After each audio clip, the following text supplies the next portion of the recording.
So shooters and reloaders out there, Fortune Cookie 45 LLC coming to you from the Hot Lead Zone, and as you know, we did a video entitled Field Dressings on the Cheap. And if you've been looking at the channel, you'll notice that I deleted that video.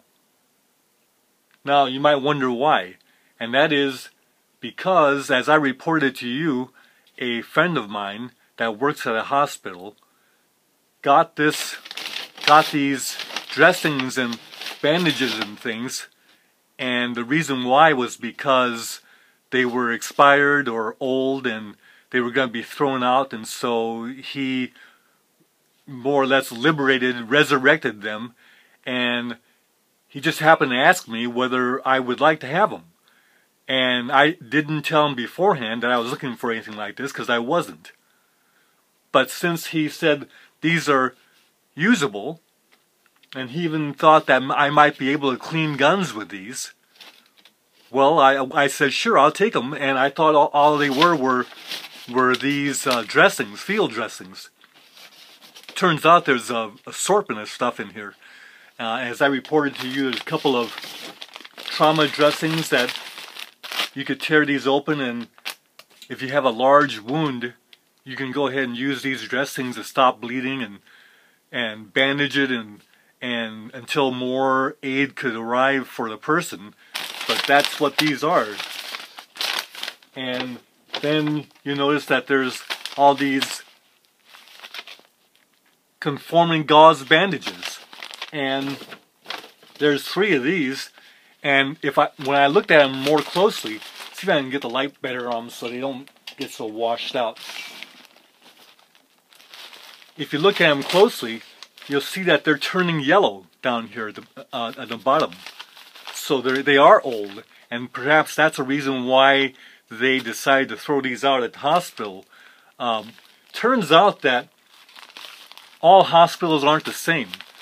Some hospitals, they figure that as long as these aren't used, they can sit on the shelves or sit in the little containers that they have for years and years and years and years, and they're still good.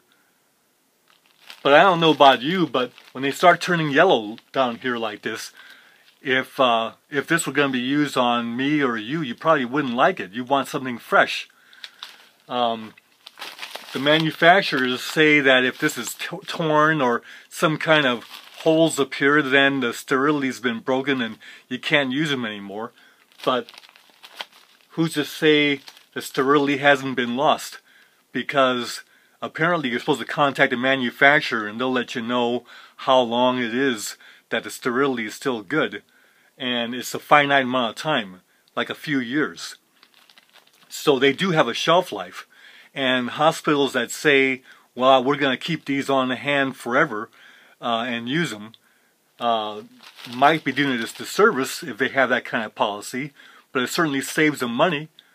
The particular hospital we're talking about went ahead and has a policy that if they start looking old, they're going to be replaced. And that's how this friend of mine got this stuff. But look what else is in here. I guess this is a bandage of some kind. Here's one that's called triangular bandage. This one doesn't have anything on there, but there's 2 triangular bandages, some sterile gauze. Here are these things called Triage Tags, and I guess this is what you use on Omaha Beach or Utah Beach on D-Day, because you gotta mark these things like it's like that doctor on the beach on Omaha Beach was marking soldiers as minor, delayed, immediate, and deceased.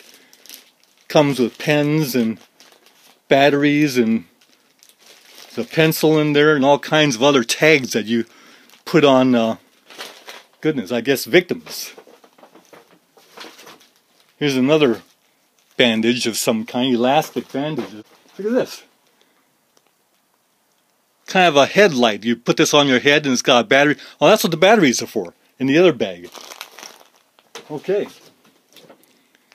Then here's DART Pocket Field Guide. Stands for Disaster Assistance Response Team.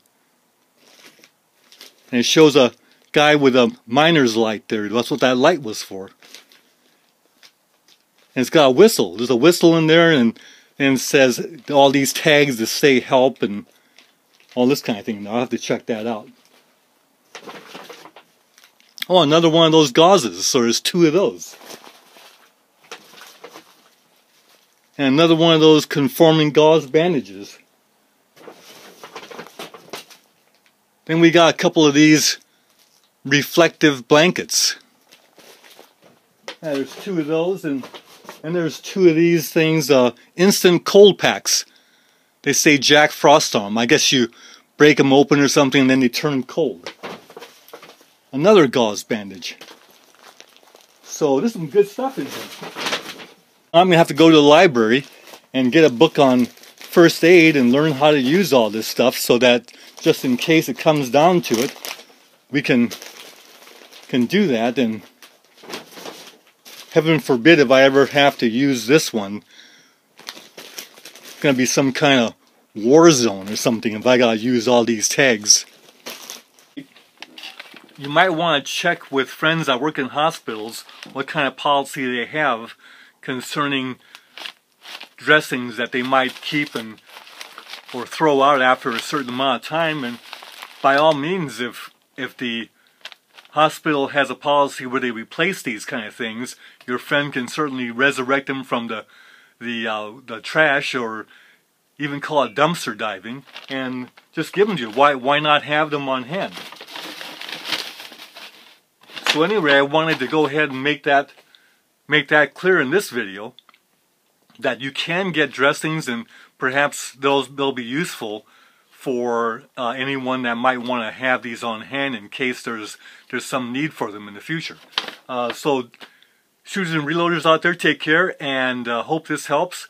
But I deleted the other video because I don't want to have it appear like every hospital has a policy of replacing this kind of thing, so that every hospital can be a source of getting field dressings on the cheap.